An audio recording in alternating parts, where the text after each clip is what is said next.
आप सभी को मेरा नमस्कार।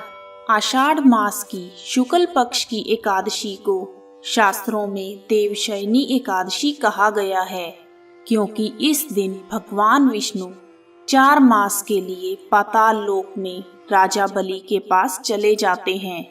वामन रूप में भगवान विष्णु ने बलि को वरदान दिया था कि वह हर वर्ष आषाढ़ शुक्ल एकादशी से लेकर कार्तिक शुक्ल एकादशी तक पाताल लोक में रहेंगे। इस 4 महीने को चातुर्मास का समय कहा जाता है। भगवान विष्णु इन 4 महीनों में पाताल लोक में रहते हैं, इसीलिए यह भी कहा जाता है कि भगवान इन दिनों योग निद्रा में रहते हैं।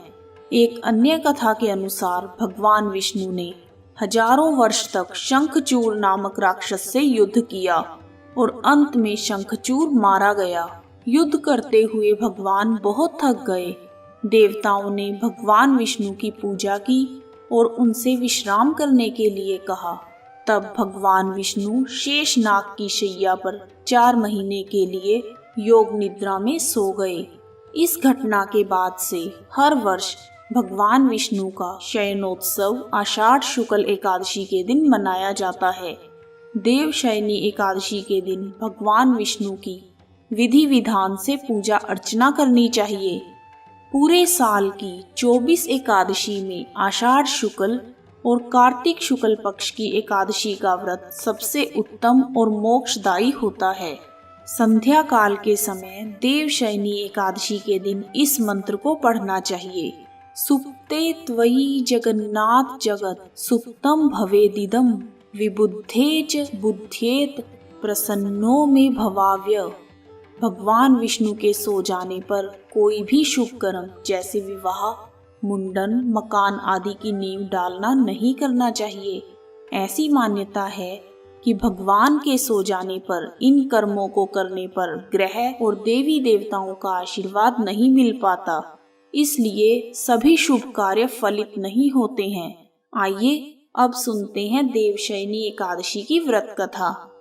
एक बार युधिष्ठिर ने श्री कृष्ण से पूछा, आषाढ़ मास के शुक्ल पक्ष की एकादशी का क्या नाम है? उस दिन किस देवता का पूजन होता है? उसका क्या विधान है? हे कृष्णा, कृपा करके यह सब विस्तार पूर्वक बताएं। तब भगवान कृष्ण ने कहा, हे धर्मराज, एक बार नारद जी ने ब्रह्मा जी से यही प्रश्न पूछा था। तब ब्रह्मा जी ने कहा कि नारद, तुमने कलयुग में प्राणी मात्र के उद्धार के लिए सर्वश्रेष्ठ प्रश्न किया है, क्योंकि एकादशी का व्रत सब व्रतों में उत्तम होता है।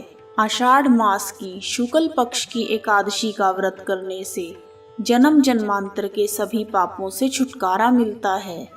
इस एकादशी का नाम देवशयनी एकादशी है। यह व्रत करने से भगवान विष्णु प्रसन्न हो जाते हैं। इस संबंध में मैं तुम्हें एक पौराणिक कथा सुनाता हूँ, ध्यान पूर्वक सुनो।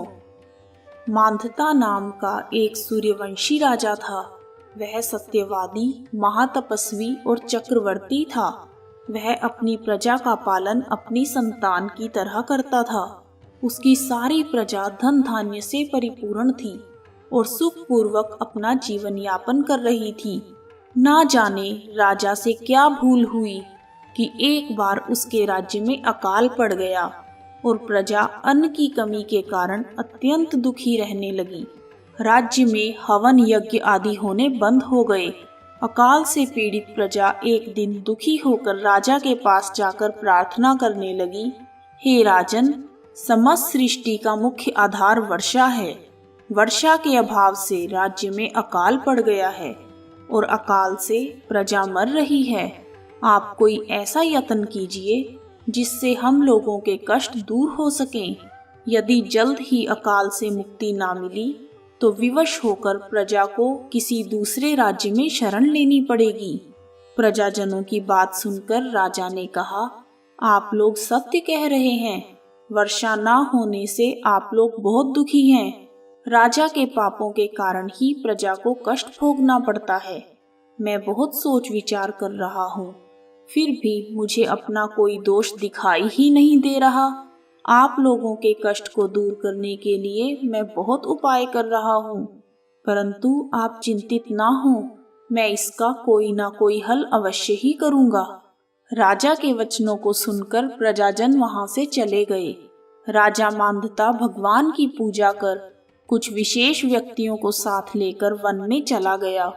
वहां वह ऋषि मुनियों के आश्रमों में घूमते घूमते अंत में ब्रह्मा जी के मानस पुत्र अंगिरा ऋषि के आश्रम में पहुंच गए। रथ से उतरकर राजा आश्रम में चले गए। वहां ऋषि अभी नित्य क्रम से निवृत्त ही हुए थे कि राजा ने उनके सामने पहुंचकर उन्हें प्रणाम किया। अंगिरा ऋषि ने राजा को आशीर्वाद दिया और पूछा, हे राजन, आप इस स्थान पर किस प्रयोजन से पधारे हैं, सो कहिए। राजा ने कहा, हे महर्षि, मेरे राज्य में 3 वर्ष से वर्षा नहीं हो रही है।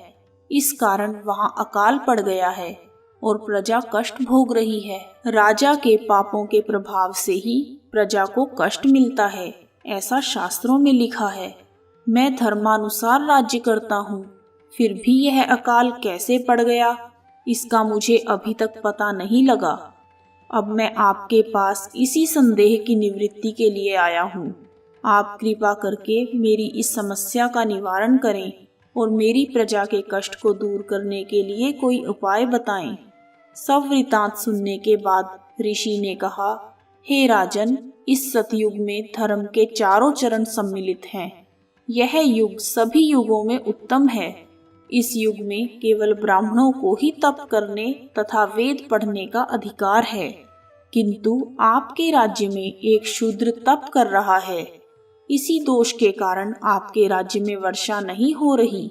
यदि आप अपनी प्रजा का कल्याण चाहते हो तो शीघ्र ही उस शूद्र का वध करवा दें। जब तक आप यह कार्य नहीं कर लेते, तब तक आपका राज्य अकाल की पीड़ा से कभी मुक्त नहीं हो सकता। अंगिरा ऋषि के वचन सुनकर राजा ने कहा, हे मुनि श्रेष्ठ, मैं उस निरपराध तप करने वाले शूद्र को नहीं मार सकता। किसी निर्दोष मनुष्य की हत्या करना मेरे नियमों के विरुद्ध है और मेरी आत्मा इसे किसी भी स्थिति में स्वीकार नहीं करेगी। आप इस दोष से मुक्ति का मुझे कोई अन्य उपाय बताएं। राजा को विचलित देखकर अंगिरा ऋषि ने कहा, हे राजन, यदि आप ऐसा ही चाहते हो तो आषाढ़ माह के शुक्ल पक्ष की देवशयनी नाम की एकादशी का विधि विधान से व्रत करो। इस व्रत के प्रभाव से तुम्हारे राज्य में वर्षा होगी और प्रजा भी पहले की भांति सुखी हो जाएगी, क्योंकि इस एकादशी का व्रत तमाम रिद्धि सिद्धियों को देने वाला है और कष्टों से मुक्त करने वाला है। ऋषि के इन वचनों को सुनकर राजा अपने नगर में वापिस आ गया और विधि विधान से देवशयनी एकादशी का व्रत किया। इस व्रत के प्रभाव से राज्य में अच्छी वर्षा हुई और प्रजा को अकाल से मुक्ति मिली। जय श्री हरि भगवान। कथा समाप्त। कहानी सुनने वालों का भी भला और सुनाने वालों का भी भला।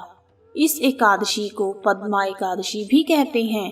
इस व्रत को करने से भगवान विष्णु प्रसन्न हो जाते हैं और मोक्ष की इच्छा रखने वाले मनुष्यों को इस एकादशी का व्रत अवश्य करना चाहिए। यदि आपको वीडियो पसंद आया है तो इसे लाइक और शेयर अवश्य करें।